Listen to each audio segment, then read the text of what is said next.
오늘 희망 에덴 밖에서 이런 제목의 말씀을 함께 나누겠습니다. 기독교 신앙에서 가장 많이 사용하는 말 중에 하나가 바로 믿음이라는 말인데, 믿음만큼 많이 곡회되어 있는 말도 사실 없습니다. 믿음이 상당히 막연한 걸로 이렇게 이제 이상하게 만들어졌습니다.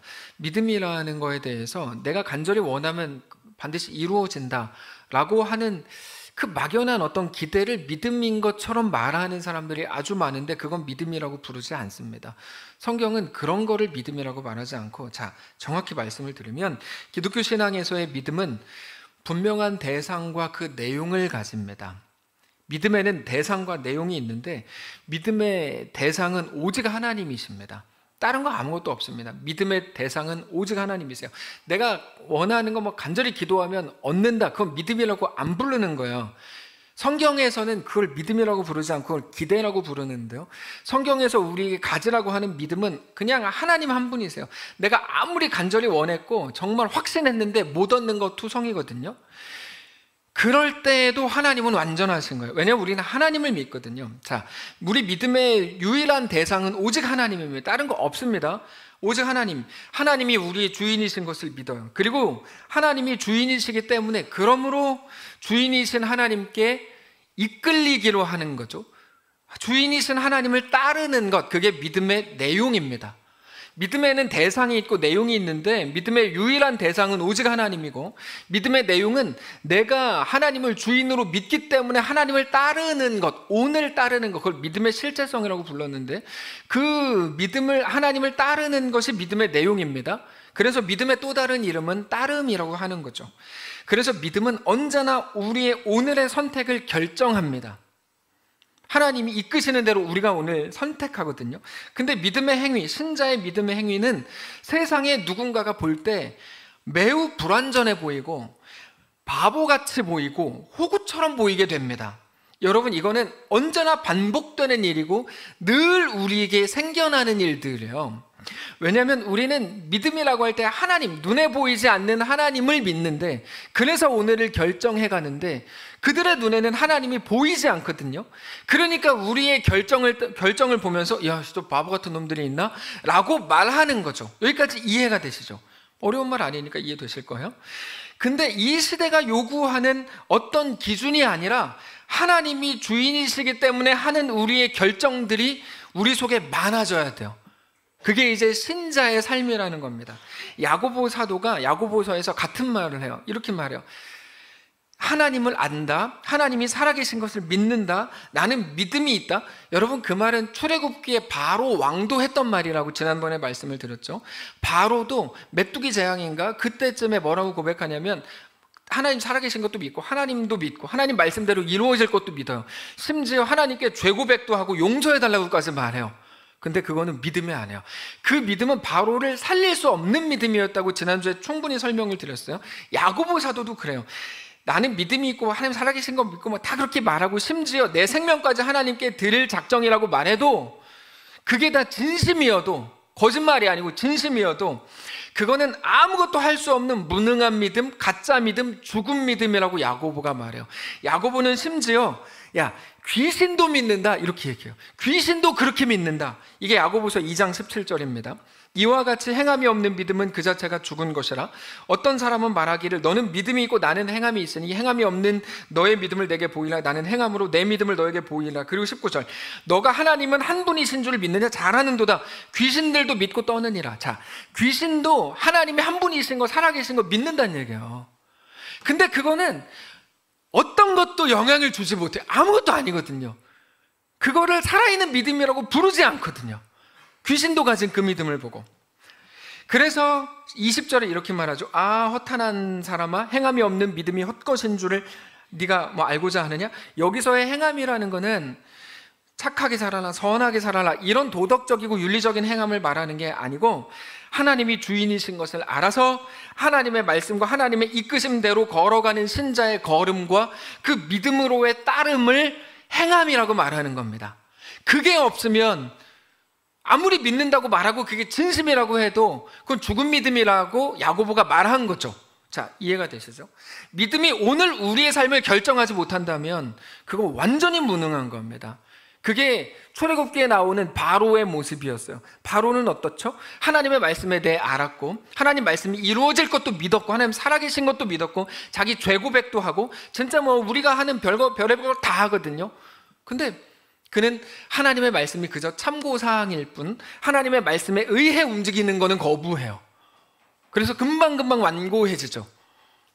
그게 바로의 믿음이었거든요. 하나님은 그 믿음이 아닌 진짜 믿음을 우리에게 요구하시는 거예요. 우리가 우리 믿음에 대해서 분명하게 점검해야 됩니다. 기독교 신앙은 도덕적이거나 윤리적인 어떤 문화에 관한 게 아닙니다.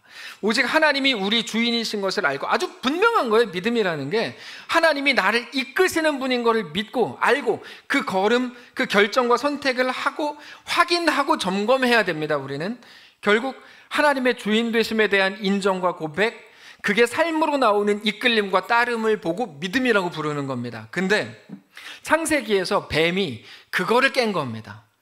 창세기에서 이제 뱀이 그거를 깬 거예요. 자기가 마치 자기 인생에 대해서 스스로 주인이라서 결국 자기가 결정할 수 있다고 생각하게 한 게 뱀의 유혹이었습니다. 뱀의 유혹. 뱀이 말했죠. 하와에게, 너 잘 생각해봐라. 야, 하나님이 말씀은 하셨지만 그래서 뭐? 이게 이제 뱀의 말이었어요. 그래서 뭐? 네 인생의 주인은 너야. 네가 결정하는 거야. 하나님의 말씀이라고 하는 게 있었지. 이거 먹으면 뭐 죽을까 하노라 하와도 말했으니까요. 있었지. 그러나 그건 참고사항일 뿐이고 네 인생은 네가 결정하는 거야 라고 뱀이 말했어요. 뱀이.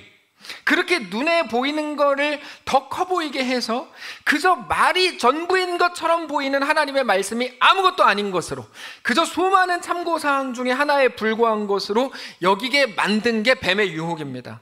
그래서 눈앞에 있는 게 더 커 보이고도 진짜처럼 보였죠.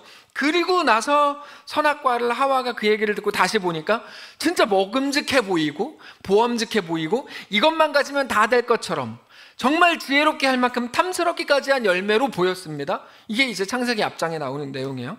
우리도 똑같습니다. 그래서 우리도 자주 하나님이 아니라 당장의 것들에 집중할 때가 있는데 그건 다른 이유가 아니고 유혹에 넘어간 거예요. 다른 게 아닙니다. 이거는 유혹에 넘어간 겁니다. 유혹의 핵심은 뭐냐면 스스로가 주인이 되고 자기 자신이 중심이 되는 삶을 살게 되는 게 유혹의 핵심입니다. 그래서 한때 뭐 기독교 내에서 유혹 그래가지고 뭐 돈, 뭐 성, 뭐 권력 뭐 이게 뭐 유혹의 핵심을 리차드 포스터가 막 이렇게 했는데 사실은 꼭 맞는 말은 아닙니다. 그게 왜냐하면 그건 약간 잘못 본 거죠. 유혹의 핵심은 뭐 돈이 뭐 어떻고 그런 문제가 아니고 단순해요. 네가 주인이야. 그게 유혹의 핵심이에요. 뱀이 했던 유혹의 핵심이에요. 근데 그 마음에 하나님 없음을 성경은 뭐라고 말하냐면 죄라고 말하는 거야. 죄다. 그 마음에 하나님 없음, 그게 죄입니다. 그리고 죄는 우리가 다 살핀 겁니다. 죄는 우리의 모든 것들을 망가뜨렸습니다. 뱀, 아담, 하와 다 망가졌어요. 뱀은 어떻게 됐죠? 배로 다니게 됐고, 하와는 임신하고 해산하는 고통이 크게 더해졌고, 그래서 그때 말씀을 드렸지만 이거는 제 말이 아니고 많은 신학자들의 말인데 아마 하와가 해산을 이미 여러 차례 했던 것 같다라고 다 그렇게 말해요. 대부분의 신학자들 그렇게 많이 말해요. 근데 고통이 크게 더해진 거죠. 그리고 아담은 평생 땀을 흘려야 먹고 살 수 있는 존재가 됐습니다. 그뿐 아니라 아담이 농사를 지어야 되는 그 땅도 타락했어요. 그래서 오늘 18절에 보면 땅이 너에게 가시덤불과 엉겅퀴를 낼 것이라 이렇게 말하는데요. 타락했기 때문이에요. 여러분 개들도 타락했어요. 그래서 우리가 밤에 개를 만나면 개가 막 우리 짖잖아요. 물을 것처럼. 얘네가 타락해서 그런 거예요. 정상적인 개였다면 죄성이 없는 개는 그렇게 하지 않아요. 우리를 보면서 꼬리를 흔들죠. 우리 집에 있는 뭐 밀키와 피치처럼 이렇게 꼬리를 흔들죠. 주인이 왔다고 반갑게. 근데 죄성으로 꽉 차가지고 죄인, 죄견들은 어떻게 하냐면 막 물으려고 막 그러죠. 이 정신 나간 뱀들은 사람을 막 물어요. 여러분 그게 성경적으로 보면 완전히 정신 나간 거예요. 그 뱀들이. 이사야를 보면 독사굴에 우리가 손을 넣어도 물지 않거든요. 어디서 뱀이 감히 사람을 물어요. 정신이 나가도 그렇게 나가요. 근데 요즘 뱀이 아니지. 선악과 이후의 뱀들은 정신이 나가가지고 막 사람을 물고 막 짖고 막 이렇게 막 그렇게 되는 거죠. 하여튼 중요한 건 이겁니다. 죄로 인해서 모든 게 그렇게 엉망이 됐습니다. 근데 그렇게 엉망이 된 모든 모습들은 하나의 현상에 불과했고 사실 죄의 결과의 본질은 영원한 죽음이었습니다. 죄의 영원한 죽음, 본질이죠. 죄는 그렇게 온 세상을 철저히 무능한 존재로 만들어버렸습니다. 무능하다는 말은 신학적 용어인데, 무능하다는 말은 어떻게 해도 사람의 실력으로 죽음을 모면할 수 없다, 이런 말입니다. 우리가 잘 아는 노래, 돈으로도 못 가요 하나님 나라. 무슨 말이냐면 돈을 아무리 내도, 아무리 선행을 하고, 아무리 이름을 내고 뭐 대단하게 했다고 해도 그는 그러므로 죽음을 모면할 수 있는 사람은 아무도 없는 거야. 죽음을 모면하는 거에 대한 무능함. 그래서 인간은 구원에 대해서 철저히 무능하게 됐어요. 결국 죽음이 운명이 된 거죠. 운명이라는 말은 끝이 정해졌다는 말이잖아요. 죽음으로 끝이 정해졌다. 어떻게 해도 그 끝이 죽음일 수밖에 없는 존재가 된 거죠. 그게 창세기가 우리에게 보여준 에덴 동산에서의 죄의 시작, 죄의 기원입니다. 근데 우리가 보려고 하는 건 그들에 대한 하나님의 반응입니다. 그들은 죄 지었고 그렇게 타락했고 이제 끝났거든요. 운명이 정해졌으니까. 근데 그들에 대한 하나님의 반응, 우리 생각으로는 아담이 죄를 지었으면 그냥 죽이고, 어차피 더 많은 인류가 나오진 않았으니까 아직은 빨리 죽이고 그냥 인간을 새로 지을 것 같잖아요, 우리가 하나님이면. 근데 하나님은 그렇게 하지 않으셨고, 하나님께서 처음 지으신 사람을 보듬고 그들과 함께 영원히 살 마음을 가지시더라는 거예요. 이게 아주 중요합니다. 그래서 하나님이 인간을 죽이시지 않고 어떤 조치들을 취하시죠. 그게 뭡니까? 아담과 하와가 처음에 범죄한 이후에 무서워서 무화과나무 잎으로 자기들을 몸을 가렸을 뿐이지만 하나님께서는 그들에게 가죽옷을 입혀주셨습니다. 하나님이 행하신 일이에요. 우리 같으면 바로 죽이고 새로 지을 것 같은데, 죄 없는 인류를. 안 그러세요. 같이 가겠다. 범죄한 사람이었지만 그러므로 그들을 버리지 않고 품고 가시기로 한 거죠. 그게 하나님이 아담과 하와에게 지어주신 가죽옷이었어요. 21절 보시면 이렇게 나와요. 여호와 하나님이 아담과 그의 아내를 위하여 가죽옷을 지어 입히시니라.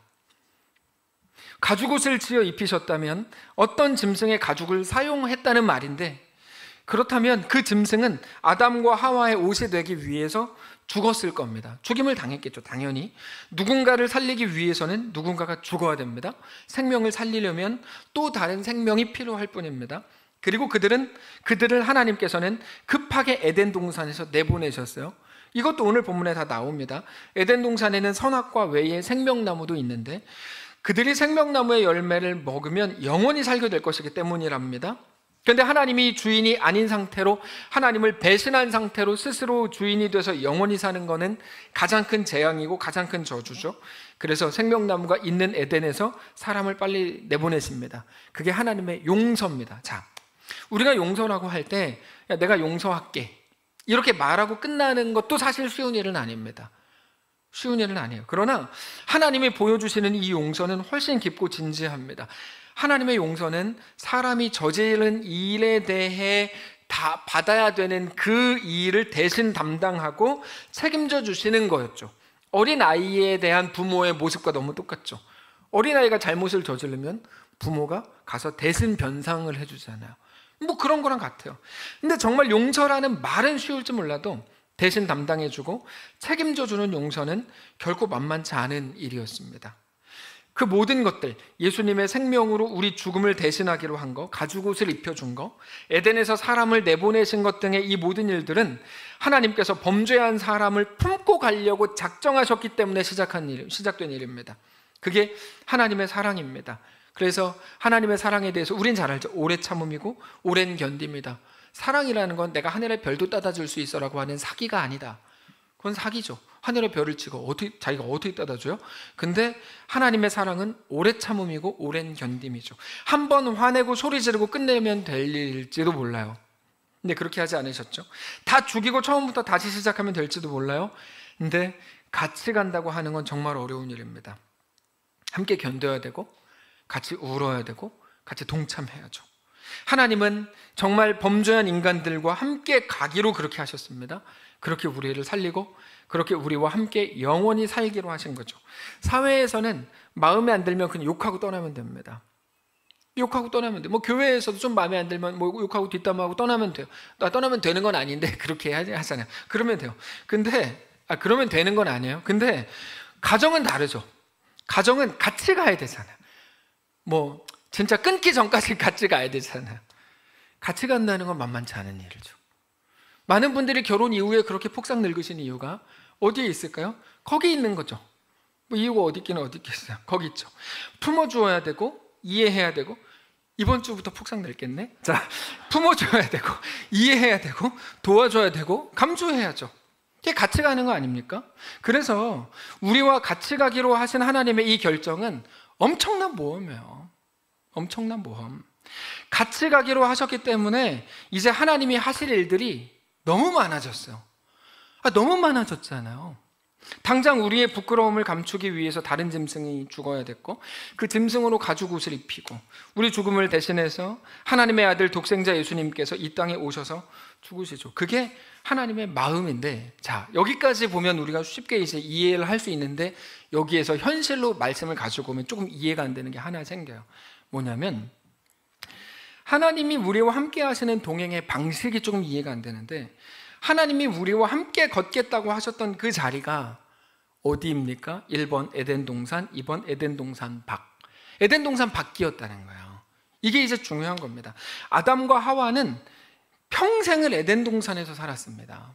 얼마인지 모르지만. 근데 에덴 동산에서 쫓겨나는 이 일은 완전히 처음 겪는 일이에요. 한 번도 그래 본 적이 없거든요. 이제 에덴 동산에서 쫓겨나면 얼마나 힘들고 얼마나 불편할까. 에덴 동산은 거의 완벽한 곳이었는데, 근데 하나님께서는 내가 거기서 너와 함께 하겠다고 하셨다는 것을 우리가 알아야 된다는 거죠. 결국에 내가 너와 함께 간다라고 하신, 그렇게 그들을 부르신 그 자리는 에덴 밖이었다는 거예요. 에덴 밖입니다. 선뜻 이해가 안 될 수 있는데 다른 본문들을 보면 조금씩 이해가 됩니다. 우리는 똑같은 상황을 출애굽기의 이스라엘 백성들을 통해 확인할 수 있습니다. 하나님께서는 이스라엘 백성들을 출애굽시키셨죠. 이 모든 과정에 대해 우리가 잘 알고 있어요. 하나님의 놀라운 능력으로만 설명될 수 있는 기적의 연속이었습니다. 그런데 그렇게 해서 나간 자리가, 첫 번째 자리가 광야거든요. 광야 이전에 홍해였고, 이 모든 것이 하나님의 은혜였고 기적이었는데 그렇게 해서 가게 된 자리가 광야였다고요. 이스라엘 백성들이 당황을 했죠. 하나님 왜 이러십니까? 우리한테 걱정하지 말라 그래놓고 우리를 여기로 이끌면 어쩝니까? 라고 따졌죠. 우리도 자주 하는 말입니다. 하나님 나와 함께 하신다 그랬잖아요. 근데 내 인생을 왜 이렇게 힘들게 놔둡니까? 하나님 나와 함께 하시는 거 맞아요? 우리는 그런 질문을 하죠. 근데 조금만 생각을 해보면 하나님의 마음에 대해서 조금 더 제대로 이해할 수가 있는데, 여러분 상식적으로 생각해 보세요. 상식적으로, 어려운 거 아니니까 상식적으로. 한국 축구의 전설인 차범근 감독이, 이거는 제가 이제 만들어낸 얘기예요. 진짜 얘기가 아니에요. 일부 예배 때 보니까 만들어낸 얘기라고 해도 다 진짜 얘기인 것처럼 알아들으시던데, 제가 만들어낸 얘기예요. 사실 이번 주에 저한테 전화가 왔어요. 제가 이렇게 얘기하니까 진짜인 줄 알지. 만들어낸 얘기라고요. 이번 주에 저한테 전화가 왔어요. 차범근 여보세요? 그랬더니 소영 목사님이시죠? 그래서 누구세요? 그랬더니 차범근입니다. 깜짝 놀란 거죠, 제가. 이렇게 얘기하니까 진짜인 줄 아는데 만들어낸 얘기라고. 근데 그분이 뭐라 그랬냐면, 목사님네 교회에 잼민이들이 좀 있는 걸로 제가 알고 있는, 초등부 아이들이 있는 걸로 알고 있는데, 그 아이들을 데리고 1년 후에 전국 어린이 축구 대회에서 제가 우승을 해보겠습니다. 이렇게 얘기를 한 거예요. 그래서 우리 교회 잼민이들 누가 있지? 그리고 보니까 올라가다 내려갈 때 보면 게시판에 있는 애들이에요. 다. 한 명이 축구팀은 아직은 안 돼. 근데 어쨌든 걔네. 그게 어제 KBS 9시 뉴스에 나온 거예요. 뭐라고 나왔냐면, 그러니까 권사님도 진짜인 줄 아시네. 제가 가짜라고 했는데도 어제 뭐라고 나왔냐면 뉴스에, 차범근 감독이 입장제일교회 초등부 애들을 데리고 1년 후에 전국대회 나가서 우승하겠다고 선언을 했다. 이렇게 나왔어요. 자, 생각해 보세요. 대회에 나가야 되는 선수들이 뻔한데, 걔네를 데리고 우승을 하겠다고 했어요. 그러면 누가 불안할까요? 누구에게 모험이겠습니까? 1번, 초등부 아이들이 그렇게 불안할까요? 아니면 초등부 애들한테 모험이겠습니까? 아니면 차범근한테 모험이겠습니까? 말할 것도 없어요. 무조건 차범근이 모험을 하는 거죠. 이해가 되세요? 한 번도 축구를 해본 적 없는 아이들을 데리고 전국대회에서 우승을 하려고 그러면 그 아이들은 그때부터 매일 울면서 훈련해야겠죠. 훈련 계획을 차범근 감독이 짜고 코치진을 데리고 오고 식단 조절부터 모든 일정을 다 계획할 거예요. 그 자신감이 없다면 어떻게 어제 9시 뉴스에 나와서 그렇게 호언장담을 했겠어요, 그 사람이. 근데 자기가 그럴 수 있고 그럴 자신이 있기 때문에 발표한 거거든요. 차범근은 우리 교회 초등부에 자기의 전부를 건 거죠. 전부를 건 거죠. 차범근이 축구에 대해서 그렇게 얘기했으면 저는 그렇게 된다고 저는 믿어요. 저는 차범근이 한국 축구의 전설이라고 믿어요. 자, 우리 하나님께서 한 번도 싸워본 적 없고 태어나면서부터 노예였던 이스라엘 백성들을 향해서 너희는 하나님의 군대다, 너희는 여호와의 군대다라고 말씀하셨습니다. 그러면 그게 이스라엘 백성들에게 모험일까요? 아니면 하나님께 모험일까요? 당연히 하나님께 모험이죠. 하나님이 일정을 짜실 거고 하나님이 이끄실 겁니다. 하나님이 완성하실 거예요. 그게 너희는 군대다, 그것도 여호와의 군대다라고 하신 하나님의 다짐입니다. 그리고 우리가 잘 아는 것처럼 하나님께서는 정말 신실하게 모든 일들을 다 그렇게 행하셨어요. 그들이 애굽에서 나가자마자 홍해를 만났습니다. 앞에 홍해가 있고 뒤에 애굽 군대가 쫓아오고, 홍해는 갈라지게 되고 이스라엘이 건너자마자 쫓아오던 애굽 군대가 중간쯤 왔을 때 홍해가 합쳐지면서 수장돼서 애굽 군대가 망했죠. 우리는 이미 봤어요. 광야에서는 하나님이 먹을 것, 마실 것, 입을 것, 신을 것까지 다 준비하셨어요. 가나안에 들어갈 때는 함성만으로 여리고성이 무너지고 수많은 적들을 이기게 될 거고, 이스라엘 백성들은 그렇게 가나안 땅에 들어가게 될 겁니다. 이 모든 일들은 하나님이 행하실 일들입니다. 그게 너희는 하나님의 군대다라는 이름을 주신 하나님의 뜻입니다. 내가 너희를 붙든다, 내가 싸운다, 내가 일한다는 의미입니다. 그래서 그거는 하나님이 내 명예를 너에게 걸었다라고 하시는 것과 같은 겁니다. 그들은 이제 하나님께서 너희는 여호와의 군대다라고 규정하셨기 때문에 하나님의 이름과 하나님의 명예를 결정하는 자들이 됐습니다. 그들에 따라서 하나님의 이름이 높아지기도 하고 그들에 따라서 하나님의 이름이 우습게 될지도 몰라요. 그게 하나님이 그들에게 명예를 거셨다는 말인데, 근데 잘 보세요. 그들은 이제 하나님의 백성으로 하나님의 군대로 살아야 돼요. 어린아이처럼 머뭇거리고 쭈뼛쭈뼛 할 수 없습니다. 용감하고 담대해야 됩니다. 물론 하나님이 대신 싸우실 거고 모든 걸 놀랍게 이루시겠죠. 그러면 이스라엘 백성들은 그거를 믿고 담대히 나아가야죠. 결국 그들의 따름, 그들의 믿음이 하나님의 명예를 위한 유일한 조건이 되는 겁니다. 우리가 하나님께 영광을 돌리고 싶다고 하잖아요. 그거는 우리가 사업에 성공할 때도 아니고 우리 자식이 전교 1등을 했을 때도 아니에요. 오직 믿음만 하나님을 영화롭게 하는 유일한 조건이에요. 오해하지 마세요. 하나님께서는 그거를 예레미야에게 동일하게 말씀하세요. 예레미야는 하나님께 도대체 무슨 일을 이런 식으로 하냐고 따졌습니다. 우리가 하나님께 기도를 했으면 하나님의 바벨론 막아주고 이기게도 해주고 더 이상 어떤 고통도 없게 해줘야지, 바벨론에게 질 거라 그러고 끌려갈 거라고 말씀을 하시니까 무슨 일을 이런 식으로 하냐고 따졌습니다. 그때 하나님께서 예레미야가 깜짝 놀랄 만한 말씀을 하시죠. 나는 너가 걷는 자와 속도를 맞추어서 걷는 정도가 아니고 말과 경주하는 사람으로 세웠다. 나는 너가 평안한 땅에서 온실 속에서 화초처럼 안전하게 지내는 것으로 목적한 적이 없고 오히려 넘실거리는 요단강에서도 능히 감사하고 오히려 그거를 즐기고 누리는 사람이 되도록 할 거다. 이게 예레미야 12장 5절입니다. 만일 너가 보행자와 함께 달려도 피곤하면 어찌 능히 말과 경주하겠느냐? 여러분, 우리 삶이 신앙인인데도 이렇게 힘든 이유가 뭔 줄 아세요? 하나님이 우리를 말과 경주하는 자로 삼으셨기 때문입니다. 너가 평안한 땅에서는 무사하려니와 요단 강물이 넘칠 때에는 어찌하겠느냐?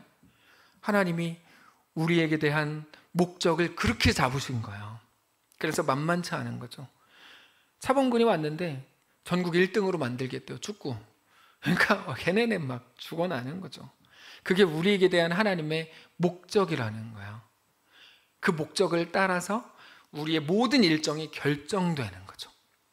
그리고 마지막 날 모든 것이 합력하여 우리가 온전한 하나님의 백성으로 세워지는 거예요. 이게 기독교 신앙입니다. 그게 내가 너에게 명예를 걸었다는 말이고, 그래서 하나님께서는 그들을 약한 자리, 그들이 피하고 싶었던 자리에 있을 때 그들을 부르시는 겁니다. 이거는 항상 그렇습니다. 항상 성경의 모든 인물들을 정말 다 그래요. 그래서 그래야만 이야기가 되는 거죠.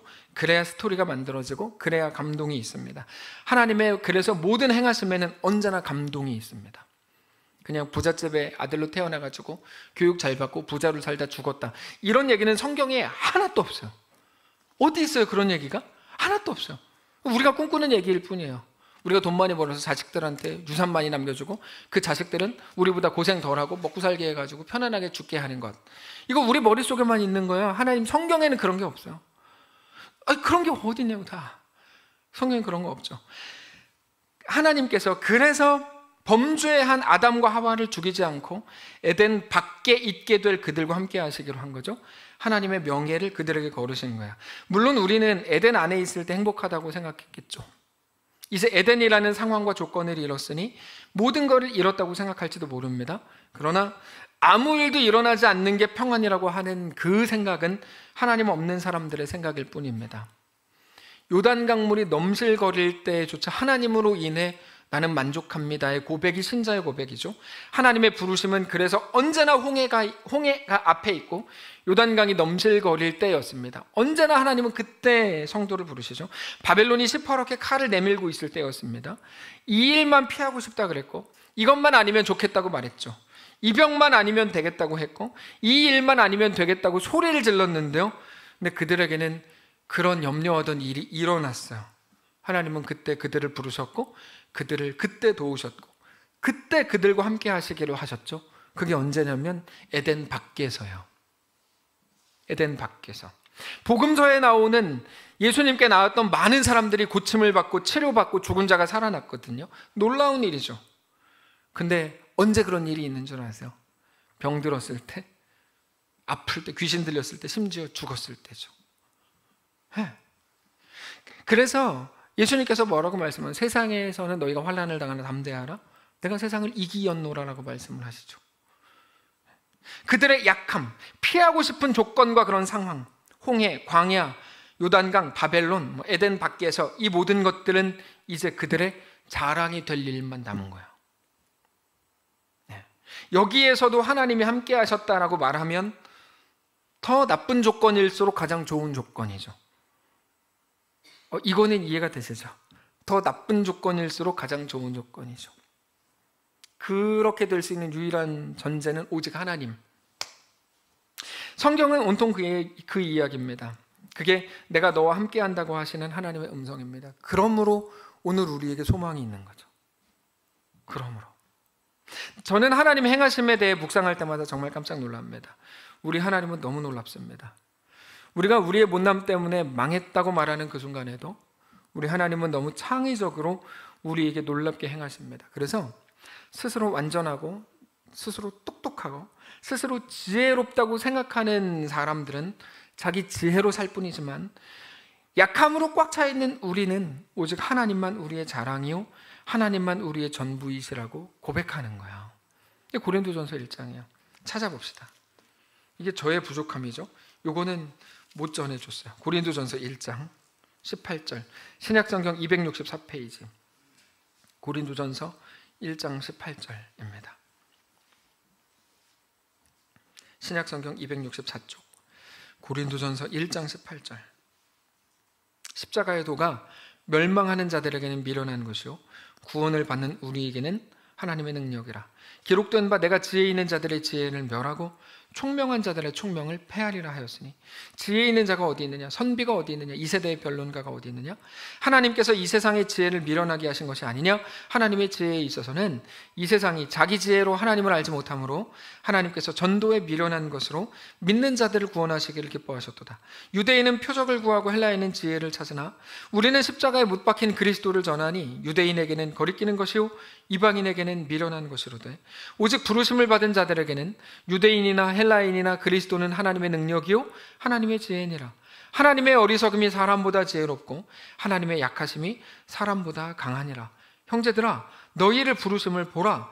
육체를 따라 지혜로운 자가 많지 아니하며 능한 자가 많지 아니하며 문벌 좋은 자가 많지 아니하도다. 그러나 하나님께서 세상에 미련한 것들을 택하사 지혜 있는 자들을 부끄럽게 하려 하시고 세상에 약한 것들을 택하사 강한 것들을 부끄럽게 하려 하시며 하나님께서 세상에 천한 것들과 멸시받는 것들과 없는 것들을 택하사 있는 것들을 폐하려 하시나니 이는 아무 육체도 하나님 앞에서 자랑하지 못하게 하려 하심이라. 그게 다윗이었어요. 다윗은 아들 압살롬의 반역 때문에 신발도 못 신고 도망갔습니다. 그런 다윗을 보면서 누군가는 막 거짓말하고 우습게 보니까요, 누군가는 막 욕을 하고 별짓 다 합니다. 너무나 힘든 시간을 보내고 있었습니다. 세상은 언제나 하나님의 은혜를 말할 때 조건과 상황의 문제인 것처럼 말해요. 세상은 그래요. 세상은. 그래서 돈 많이 벌면 은혜라고 말하고 가난해지면 회개하라고 말해요. 이 구조가 너무 이상한 구조임에도 불구하고 많은 그리스도인들조차 이렇게 말해요. 무슨 믿음을 가졌는지 전 정말 궁금해요. 네. 그 맞지도 않는 말을 왜 자꾸 그렇게 하는지 모르겠어요. 그래서 부자 돼서 감사할 거면 가난해졌을 때 감사하시라, 말이 되는 건데 하여튼 이상해요. 눈에 보이는 거를 전부라고 여기기 때문이죠. 근데 그런 기준이라면 다윗의 인생과 다윗이 겪는 모든 사건들을 보면 절대로 은혜라고 말할 수 없습니다. 다윗의 형편은 너무 처참했거든요. 누구도 그런 다윗의 삶을 부러워하지 않습니다. 그러나 성경이 우리에게 보여주시는 내용은 다윗의 처참함이 아니고 그 속에서도 부으시는 하나님의 놀라운 은혜입니다. 하나님의 은혜의 풍성함. 그래서 수요 예배 때 우리가 이미 나눴지만 하나님께서 다윗이 정말 죽기 직전인데요, 압살롬의 마음을 우둔하게 하시고 후세, 아이마스, 이름 모를 여인, 막 모르겠는 사람, 생각도 못했던 사람들을 막 보내셔가지고 다윗을 돕거든요. 그렇다고 해서 다윗의 삶이 화려하고 편안해진 건 아니에요. 여전히 도망치는 신세고 밤에 잠도 못 자고 강을 건너는데 그럼에도 불구하고 하나님의 은혜는 진짜 계속 부어지고 있더라는 거죠. 계속 끊임없이. 그래서 어떤 생각을 하게 되냐면 그 본문을 보면서 다윗이 이런 일을 겪지 않았다면 하나님의 이런 은혜를 어떻게 누렸을까, 이렇게 생각할 만한 상황들이 계속 이어지죠. 이상한 말인데 또 사실이기도 해요. 왜 이상한 말을 하냐면 둘째 아들이 집을 나갔기 때문에 비로소 아버지의 집을 생각하게 됐잖아요.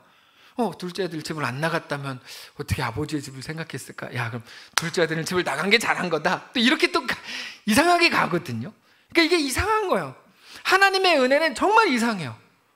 우리가 생각하는 최악인데, 진짜 최악인데 그 속에서도 하나님의 은혜가 부어지니까 하나님의 은혜는 진짜 놀랍다고밖에 생각이 안 되는 거죠. 그거를 우리 같은, 저 같은 머리 나쁜 사람들은 정리를 못하니까 이렇게만 말하는데, 진짜 천재였던 바울은 그걸 이렇게 말합니다. 고린도후서 12장 7절이요. 여러 계시를 받은 것이 지극히 크므로 너무 자만하지 않게 하시려고 내 육체에 가시고 사탄의 사자를 주셨으니 이는 나를 쳐서 너무 자만하지 않게 하려 하십니다. 이것이 내게서 떠나가게 하기 위하여 내가 주께 3번 간구하였더니 나에게 이르시기를 내 은혜가 너에게 족하도다. 이는 내 능력이 너의 약한 데서 온전하여짐이라 하시니라. 그러므로 도리어 크게 기뻐함으로 나의 여러 약한 것들에 대하여 자랑하리니. 자, 이게 바울의 고백입니다. 저는 정리를 못했으니까 아까 둘째 아들 얘기하고 막 이렇게 한 건데, 바울은 정리를 해줘요. 나의 여러 약한 것들에 대하여 자랑한다. 이는 내 약함이라고 하는 게 그리스도의 능력이 내게 머물게 하는 통로이고 그릇이 되기 때문이다. 내 약함이. 그래서 10절에 이상한 고백을 합니다, 바울이. 그러므로 내가 그리스도를 위하여 약한 것들과 능욕과 궁핍과 박해와 곤고까지도 기뻐하노니 이는 내가 약한 그때의 강함이라. 이게 오늘 우리가 마음에 새겨야 되는 하나님의 말씀입니다. 우리는 이것들을 때문에 원망하죠. 능욕과 궁핍과, 여기까지 갈 것도 없어요. 억울과 서운함과 속상함과 이런 것들, 자동차 나서 사망사고가 아니고 접촉사고 이런 것들을 가지고 우리는 막 못 견디잖아요. 근데 바울의 고백을 보니까 이제 우리는 뭔가 알게 되는 거야. 우리의 능력, 우리의 자랑이라고 하는 게 우리가 그동안 세상적인 관점으로서 가졌던 것들과 완전히 차원이 다른 어떤 것이구나. 우리 속에 그리스도의 능력이 머물게 되는 그릇, 그게 우리의 약함이었구나를 알게 되는 거죠. 물론 여기 있는 지금 98%는 동의하지 않아요. 동의는 하는데 싫어요. 그냥 싫어요. 싫을 수도 있지 그죠? 싫을 수도 있어요. 근데 하여튼 하나님께서 우리에게 말씀하시는 건 이겁니다. 자, 말씀을 정리하겠습니다. 우리의 자랑은 누군가가 말하는 것처럼 우리의 성공이 아니라 우리의 약함이라고 바울이 고백합니다. 이게 어떤 논리입니까? 거기에서도 하나님은 함께 하시더라가 되기 때문이죠. 만약에 거기서조차 하나님 함께 하시더라가 된다면 우리의 약함은 크면 클수록, 낮으면 낮을수록 우리의 더 큰 약함이 더 완벽한 자랑의 조건이 되는 거죠. 브라질 대표팀을 이끌고 월드컵 우승을 못하는 게 신기하다고 생각하는 1인입니다. 저는 얼마나 감독이 무능하게 브라질 대표팀을 끌고도 월드컵 우승을 못하냐 생각하는데, 우리 잼민이들을 데리고도 지역대회에 참가하는 것 자체가 기적이죠. 그런 일은 없겠지만 그런 일이 어쨌든 기적이죠. 그래서 우리가 약할수록 그게 기적이고 그게 능력이고 그게 자랑이 된다면 이해하시겠어요? 넘어갑시다. 어쩌면 지금 우리 눈에는 패배처럼 보일 만한 일들로 가득한지도 몰라요. 근데 성경은 우리한테 승리한대요. 심지어 모든 게 합력하여 선을 이루게 하겠대요. 하나님이. 바닥으로 갈수록 더 극적이고 더 완벽한 승리가 될 거랍니다. 그게 우리들의 삶일 겁니다. 하나님의 약속 때문에 하나님께서 우리에게 더 놀랍게 일하실 겁니다. 그래서 우리의 못남이, 우리의 약함이 오히려 우리의 자랑이 되는 겁니다. 이렇게 약한데도, 이렇게 부족한데도, 이렇게 못났는데도 하나님이 승리를 주셨다고 우리는 고백하게 될 것입니다. 사랑하는 성도 여러분, 에덴에서 쫓겨난 것처럼 느껴지는 현실 속에 혹시 계십니까? 기억하십시오. 우리가 걱정하고 염려하는 그 어떤 것도 우리에게 대한 하나님의 사랑보다 크지 않습니다. 저는 우리가 염려하고 걱정하는 어떤 일도 일어나지 않을 겁니다라고 얘기하는 게 아니에요. 그런 일이 왜 안 일어나요? 당연히 일어날 수 있지. 근데 우리가 걱정하고 염려하는 그 어떤 것도 우리에게 대한 하나님의 사랑보다 크지 않습니다. 오직 하나님의 나의 하나님 되심만이 우리를 살리는 가장 큰 조건입니다. 말씀하신 분이 하나님이시라는 사실이 우리를 안심하게 하는 거죠. 오늘 이 말씀이 우리의 가장 강력한 희망이 되시기를 원합니다. 오늘 세상이 가장 피하려고 하고 부족하게 여기는 바울의 고백을 생각하면서 함께 찬양하겠습니다. 참 고마운 친구 나의 예수님, 나는 깨지기 쉬운 질그릇과 같으나 때로 낙심해도 포기치 않음은 예수의 생명이 내 안에 있기에 내 삶의 동행자, 내 삶의 동행자 나의 예수님, 나는 아무런 기대할 것도 없는, 나는 기대가 없는 어린 나귀 같으나 늘 쓰러져도 다시 일어남도 예수의 생명이 내 안에 있기에 나의 약함은 나의 자랑이요, 나의 약함은 나의 사랑이요, 나의 실패는 나의 간증이요, 나의 아픔은 나의 영광이니 그 부르심 따라 내가 걸어갑니다. 나 가난함은 나의 상급이요, 남은 나의 상급이요, 나 미련함은 나의 자랑이요,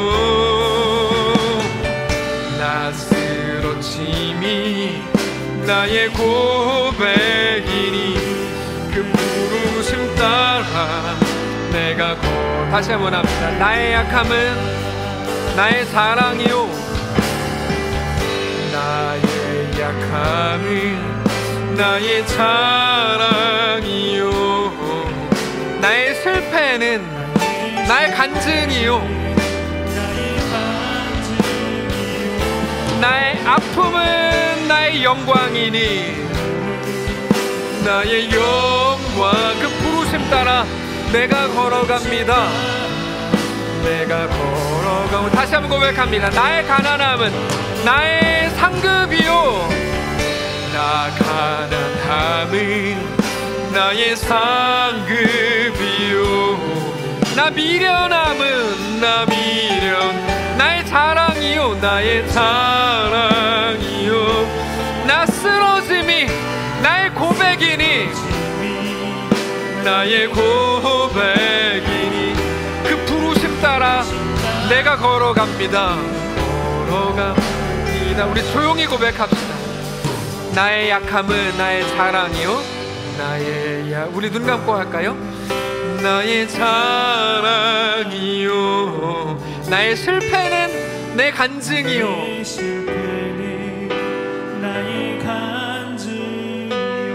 나의 아픔은 나의 영광이니,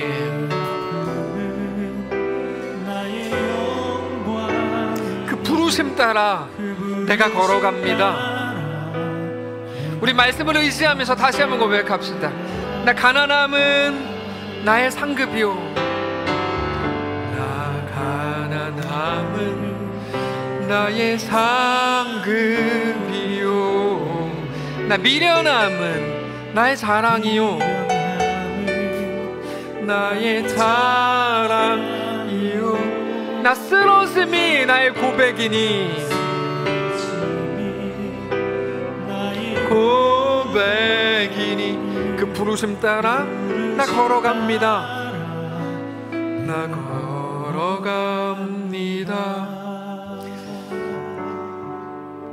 하나님, 어떻게 보면 이거 다 말도 안 되는 고백 아닙니까? 세상 사람들이 들으면 야, 진짜 미쳤다고 할 만한 그런 고백인데, 우리는 하나님 앞에서 고백했고 우리 마음을 다하여 고백합니다. 하나님, 우리는 우리의 실력을 의지하지 않습니다. 우리의 지혜를 의지하지 않습니다. 우리의 돈을 의지할 마음 없습니다.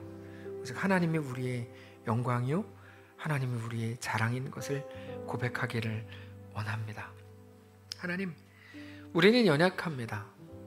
어떻게 보면 남들이 피하라고 말하는 그 길 위에 서 있는지도 모릅니다. 그런데 하나님이 우리의 왕이요, 주인이요, 전부이신 것을 믿습니다. 하나님이 우리 가운데 놀랍게 성령으로 행하실 것도 믿습니다. 그래서 우리 연약함이 자랑이 되고, 궁핍과 박해와 곤고함과 배고픔도 하나님으로 인하여 우리의 자랑이 될 것을 믿습니다. 이것까지도 하나님 행하셨어. 나 같은 연약한 자, 못난 자, 없는 자를 통해서도 하나님 행하셨어. 나도 하나님의 자녀로 받으셨어. 그래서 내 약함이 자랑이 되는 것을 우리가 잘 압니다. 하나님, 우리 현실 속으로, 우리가 머리로 다 알지만 현실 속으로 들어가는 건 만만치 않은 일인데, 성령님, 그래서 하나님께 요청드리고 하나님께 간구합니다. 성령님, 우리와 함께 해주십시오. 우리가 우리의 삶의 현장 속으로 들어갈 때 믿음을 잃지 않도록 붙잡아 주십시오. 하나님, 우리를 성령으로 붙드셔서 일으켜 세워주시고, 그 속에서도 담대한 하나님의 백성들이 되게 하여 주옵소서. 이 시간에 너무나 힘겹고 다른 사람들에게 말할 수 없는 아픔과 고민을 가지고 있는 성도들이 있다면, 주님, 그들을 찾아가셔서 그들에게 믿음을 더하여 주시고, 에덴 밖에서 어쩌면 벌벌 떨고 있었던 그들을 찾아가셔서 그들을 위로하시고, 야, 내가 너와 함께한다. 너는 노예가 아니야. 너는 여호와의 군대야. 그렇게 말씀해 주시고, 이제부터 겪게 될 모든 일들을 통해 그들의 하나님 되심을 보이시고, 그들과 함께 하심을 가르쳐 주시고, 그렇게 이 땅에서의 삶이 힘겹지만 복된 삶, 놀라운 하나님의 은혜로 꽉 채워진 거룩한 삶이 다 되도록 축복하시옵소서. 그렇게 주의 은혜로 가득 채우시길 간절히 소원하며 살아계신 예수님의 이름으로 기도합니다. 아멘. 이제는 우리 구주 예수 그리스도의 은혜와 하나님 아버지의 다함없는 사랑과 성령의 교통인도 역사 위로 함께 하심의 은사가 이 시간 주를 바라보며 예수 안에 허락된 그 길을 믿음으로 걷기를 소원하는, 사랑하는 모든 성도들 머리머리 위에, 그들의 자녀들, 그들의 생업, 가정, 직장 그리고 사랑하는 이 교회 위 이제로부터 영원까지 함께 계실지어다. 아멘.